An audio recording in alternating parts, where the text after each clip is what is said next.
These pedagogies were around three broad propositions.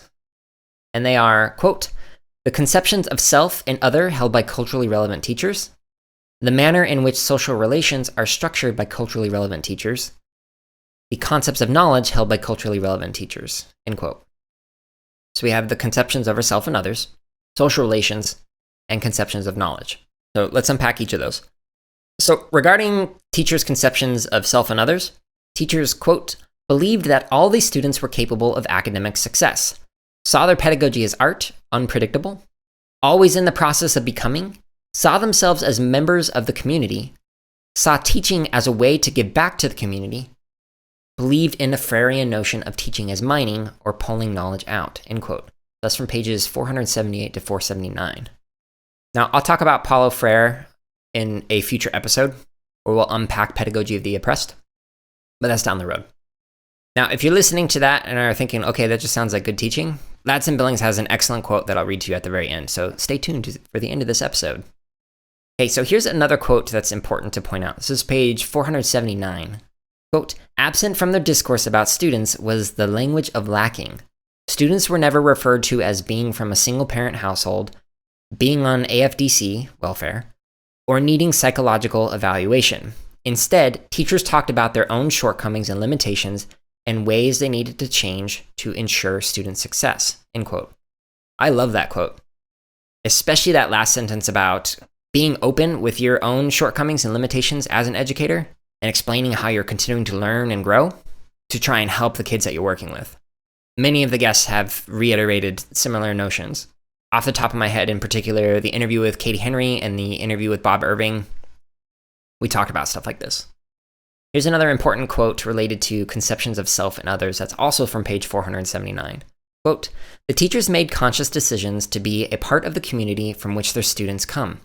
3 of the 8 teachers in this study live in the school community. The others made deliberate efforts to come to this community for goods, services, and leisure activities, demonstrating their belief in the community as an important and worthwhile place in both their lives and the lives of their students, end quote. This is very important. It's important because it helps with preventing teachers from seeming like an other, as an outsider. If there are ways that you can connect with your community members in the schools that you're working with, if you live close enough to do that or within the community, there's some great suggestions in here in terms of thinking through how you can be known and just know and learn from the communities in which you work with. Okay, so let's talk about the second broad proposition, which has to do with social relations. So teachers, quote, maintain fluid student-teacher relationships, demonstrate a connectedness with all of the students, develop a community of learners, encourage students to learn collaboratively and be responsible for another, end quote. So an example of this that's pointed out by Ladson-Billings is that kids had the opportunity to teach and learn from each other. This was encouraged by the teachers. In fact, it was encouraged by all of the teachers. So Ladson-Billings in particular on page 480 mentions, quote, all of the students were made aware that they were expected to excel at something and that the teacher would call on them to share that expertise with classmates. The culturally relevant teachers encourage community of learners rather than competitive individual achievement. By demanding a higher level of academic success for the entire class, individual success did not suffer. However, rather than lifting up individuals, and perhaps contributing to feelings of peer alienation, the teachers made it clear that they were working with smart classes. For many of the students, this identification with academic success was a new experience, end quote.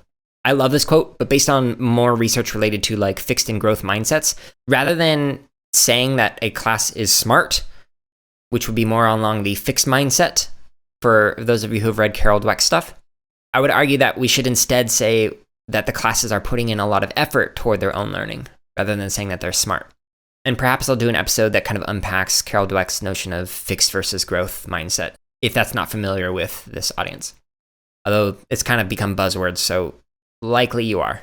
So here's an example from page 481 that kind of contextualizes things. Quote, one teacher used a buddy system where each student was paired with another. The buddies checked each other's homework and class assignments. Buddies quizzed each other for tests, and if one buddy was absent, it was the responsibility of the other to call CY and to help with makeup work. The teachers used this ethos of reciprocity and mutuality to insist that one person's success was the success of all, and one person's failure was the failure of all. These feelings were exemplified by the teacher who insisted, quote, "We're a family. We have to care for one another as if one's survival depended on it. Actually, it does." End quote. From page 481. So I don't know about you, but when I first read that quote, I thought it was very similar to paired programming, but it dives deeper into the accountability over one, long term, and two, both accountability inside and outside the classroom. So if a kid is absent, then having their partner work with them, reach out to them, figure out how they can help them outside of school, which I think is really neat. Okay, so those are some of the examples and suggestions for the second broad proposition regarding social relations. So now the last one, which is regarding conceptions of knowledge. So teachers believed that, quote, "Knowledge is not static. It is shared, recycled, and constructed. Knowledge must be viewed critically. Teachers must be passionate about knowledge and learning. Teachers must scaffold or build bridges to facilitate learning. Assessment must be multifaceted, incorporating multiple forms of excellence." End quote, from page 41. I would highly recommend listening to that again, because that's some excellent advice. All right, so here's some examples. So one example is that a teacher had students identify their areas of expertise early in the year. They then created a list that shared their expertise with the rest of the class, so that way kids could know who to go to when discussing certain topics and wanting to learn more about something. And then later, students actually presented on their expertise to the class. In addition, students were frequently encouraged to ask why. So for example, asking the question, "Why are we learning this?" Which I love.